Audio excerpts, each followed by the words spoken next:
Assalamualaikum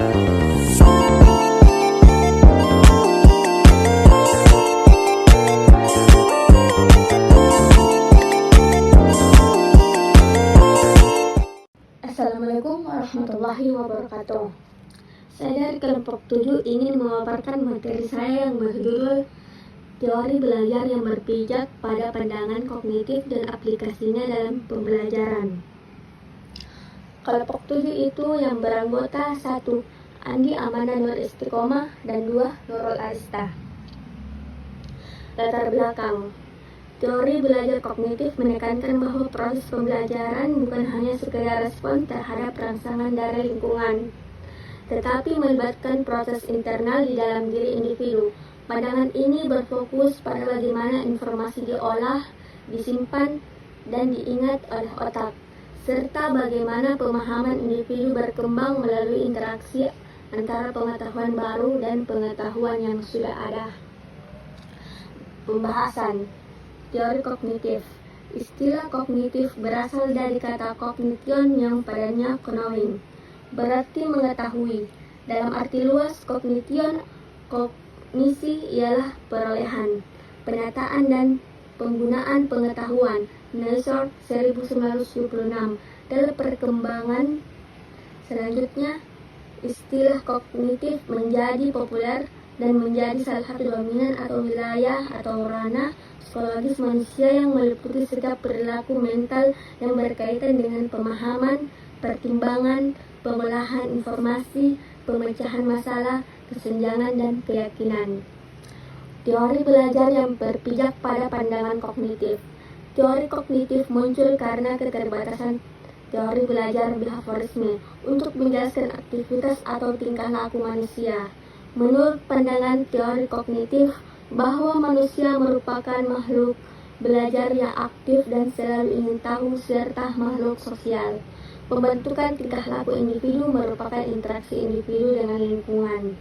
Teori kognitif lebih menekankan bahwa belajar merupakan suatu proses yang terjadi dalam akal pikiran manusia, yang proses tersebut tidak dapat mereka amati. Proses belajar bukan hanya sekedar interaksi antara stimulus dan respons, melainkan melibatkan juga aspek psikologis lain, mental, emosi, persepsi, dalam memproses informasi yang tidak tampak, dalam memberikan respons terhadap sebuah stimulus belajar.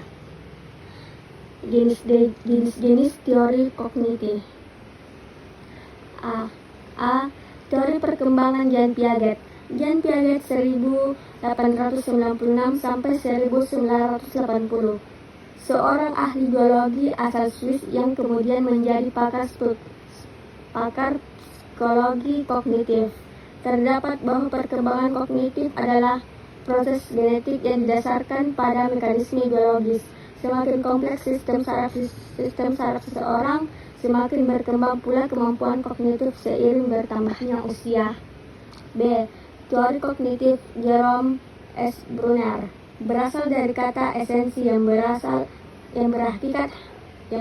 hakikat, inti dasar, sehingga aliran esensialisme dapat diartikan segala sesuatu pada hakikat dasar yang sebenarnya. Jerome S. Bruner, seorang ahli psikologi perkembangan dan belajar kognitif, berfokus pada peran budaya dan bahasa dalam perkembangan kognitif.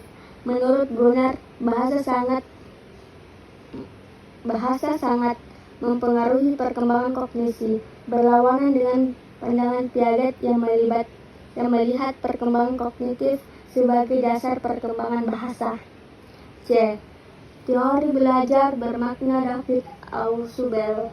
David Ausubel, seorang ahli psikologi pendidikan, mengembangkan teori belajar bermakna yang berfokus pada retensi informasi dan kaitan antara materi baru dengan struktur kognitif yang sudah ada. Ausubel mengklasifikasikan belajar dalam dua dimensi: cara penyajian, mengekspositori atau inquiry, dan cara siswa mengaitkan informasi dengan pengetahuan yang telah dimiliki. Aplikasi pandangan kognitif dan pembelajaran. Berikut ini adalah beberapa dari teori kognitif dalam praktik pembelajaran. 1. aktivitas pengetahuan sebelumnya. Guru dapat memulai pembelajaran dengan menanyakan apa yang sudah diketahui tentang topik tersebut. Strategi ini membantu siswa menghubungkan informasi baru dengan pengetahuan yang sudah ada, membuat informasi lebih mudah dipahami. 2. Organisasi dan penyajian informasi. Mengorganisasi materi dengan cara yang logis, seperti menggunakan grafik, diagram, dan peta konsep, dapat membantu siswa memahami hubungan antar ide. Struktur informasi yang baik dapat membantu siswa untuk membentuk model mental dari topik yang sedang dipelajari. 3. Strategi pembelajaran yang mendukung memori kerja. Karena memori kerja memiliki kapasitas terbatas, penting untuk tidak membanjiri siswa dengan informasi terlalu banyak pada satu waktu. Pembelajaran kognitif sering melibatkan pengelompokan informasi atau chunking, sehingga siswa dapat mudah menyerap informasi dalam jumlah besar tanpa kewalahan. 4. Latihan yang bertahap.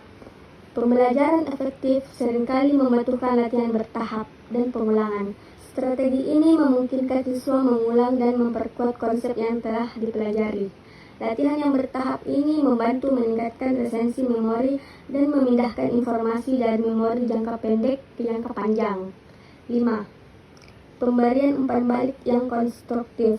Dalam pembelajaran kognitif, umpan balik yang konstruktif sangat penting. Umpan balik membantu siswa untuk memahami apa yang mereka lakukan dengan benar dan di mana mereka perlu memperbaiki. Hal ini memperkuat pemahaman mereka dan membantu mereka menyesuaikan strategi belajar mereka sesuai dengan kebutuhan. Bentuk-bentuk pembelajaran berpijak pada teori kognitif. 1. Pembelajaran berbasis masalah, Problem Based Learning (PBL). Pembelajaran ini menekankan pada penyelesaian masalah dunia nyata yang menuntut siswa untuk berpikir kritis, mengumpulkan informasi, dan bekerja secara kolaboratif. 2.